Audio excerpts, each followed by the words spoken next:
ખબરોમાં બન્યા રહેવા માટે બેલ આઇકોન દબાવો અને એબીપી અસ્મિતાને સબસ્ક્રાઇબ કરો.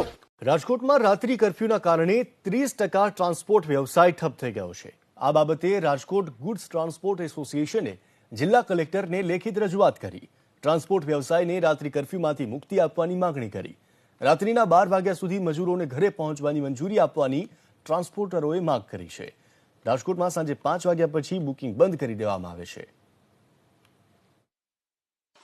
રાત્રિના 9 વાગ્યે મોટા શહેરોમાં કર્ફ્યુને લઈને અલગ અલગ ધંધા વ્યવસાયને અસર થઈ રહી છે, ત્યારે રાજકોટની અંદર ટ્રાન્સપોર્ટ ઉદ્યોગ પણ સૌથી મોટો છે. ટ્રાન્સપોર્ટ સર્વિસ છે તેને સૌથી વધારે અસર થઈ રહી છે. ટ્રાન્સપોર્ટ એસોસિએશનના સેક્રેટરી પરમરાજસિંહ આપણી સાથે જ, આપણે એમની સાથે વાત કરીશું. શું કહેશો, શું અસર થાય છે ખાસ કરીને તમારી જે સર્વિસ છે એને? અમારે સામાન્ય રીતે રાત્રિના 9 પછી લોડિંગનો ટાઈમ હોય છે.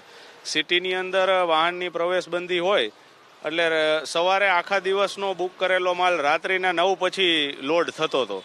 એ અત્યારે શક્ય બનતું નથી અને સાંજે 5 વાગ્યા પહેલાં જે કોઈ પણ માલ બુકિંગ થયો હોય એને અમારે ભરી અને ગાડીઓને સિટીની બહાર રવાના કરી દેવી હોય છે.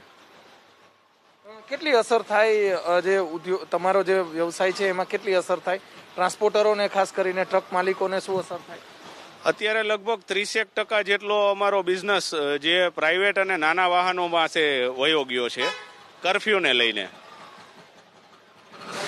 શું માંગણી છે તમારી? અમારી માગણી મુખ્યતઃ રીતે એવી જ છે કે ટ્રાન્સપોર્ટના જે મજૂરો હોય અને કર્મચારીઓ હોય એ જો રાત્રે પરત ફરતા હોય અને ટ્રાન્સપોર્ટનું કોઈ આઈડી બતાવે તો એમને રહેમ રાહે ઘરે જવા દેવાની મુક્તિ આપવી જોઈએ.